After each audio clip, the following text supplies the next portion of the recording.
आदाब। आप सब लोग जानते हैं कि हमारे उधमपुर कठुआ लोकसभा के चुनाव का ऐलान भी हो चुका है, उम्मीदवार भी दौड़ भाग कर रहे हैं और ठीक 19 तारीख को बरोज़ शुक्रवार को हमारी पोलिंग होनी है। तो मैं इन 10 सालों में विकास, तहसील बनी का विकास देखना चाहता हूं और मैं आप लोगों से शेयर करना चाहता हूं कि हमारे इस 10 साल में क्या हुआ और क्या नहीं हुआ। सबसे पहले हमारे ये जो 76 गला टनल था, तो ये कब से सेंक्शन हुआ है, लेकिन अभी जो ये 10 सालों में सिर्फ हमारे चर्चाओं में चर्चा ही सिर्फ होती रही, क्योंकि कहा कि डीपीआर बनी है। तो ये सिर्फ डीपीआर ही रही, लेकिन वो टनल नहीं बना। क्योंकि अगर ये टनल बनता तो इससे हमारे जो गरीब लोग के बच्चे थे वो भद्रवाह में पढ़ते, हमारे जो टूरिस्ट था उसका बढ़ावा होता, हमारे जो ट्रांसपोर्टर जो थोड़े छोटे मोटे थे वो वहाँ से आते जाते और हमें आसानी हो जाती। लेकिन ये सिर्फ डीपीआर ही रही, लेकिन बना नहीं हमारा टनल। उसके बाद में दूसरे नंबर पे आता हूँ कि हमारे तहसील बनी में सब डिस्ट्रिक्ट हस्पताल है, लेकिन वहाँ जो स्टाफ की हमें इस 10 सालों में कमी रही उसका कोई हद नहीं है। क्योंकि ना ही हमें अल्ट्रासाउंड का डॉक्टर मिला और ना ही हमें गायनी का डॉक्टर मिला। अल्ट्रासाउंड का डॉक्टर थोड़ा सा यानी कि हफ्ते में एक बार आता है, लेकिन एकदम इतनी लाइन होती है कि कहने की बात नहीं है। ये बोलते हैं कि बेटी पढ़ाओ बेटी बचाओ, ये कैसा विकास है? अगर ये विकास बोलते हैं तो मुझे दिखता नहीं है कि ये विकास है। क्योंकि बनी से कठुआ जो है वो 150 किलोमीटर है और बनी से जम्मू जो है वो कम से कम 250 किलोमीटर है। तो हमारी बहनें जिनको बच्चा होना होता है, अगर वहाँ हमारे अस्पताल में गायनिक होता तो वो इधर उनको फैसिलिटी मिलती।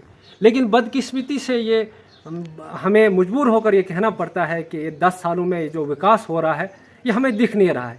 अगर दिखता तो हमें गायनिक डॉक्टर मिलता, अगर दिखता तो हमें अल्ट्रासाउंड डॉक्टर मिलता। लेकिन चंद ही दिनों में हमारे थोड़े से राधा जी थे, वो उन्होंने काम चलाया है, लेकिन अभी जो है वो बहुत मुश्किल आ रही है।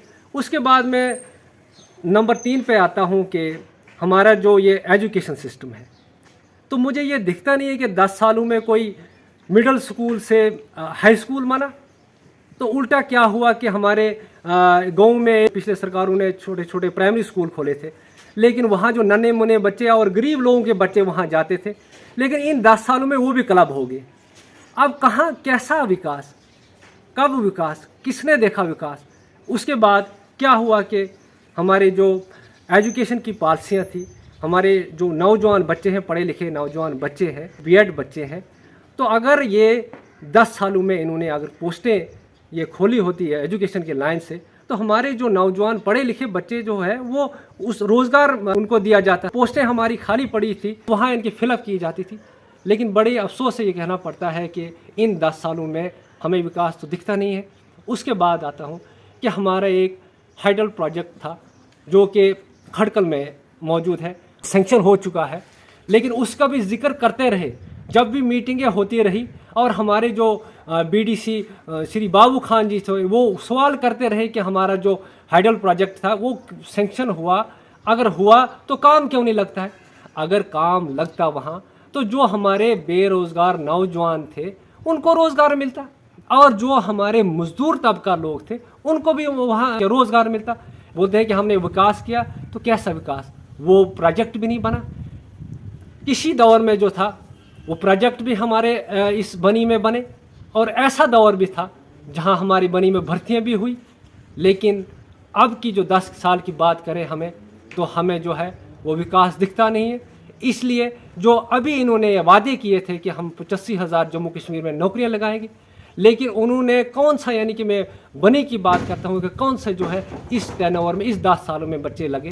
तो उसके बाद अगर इन्होंने निकाले भी तो वहाँ भी गफले किए गए।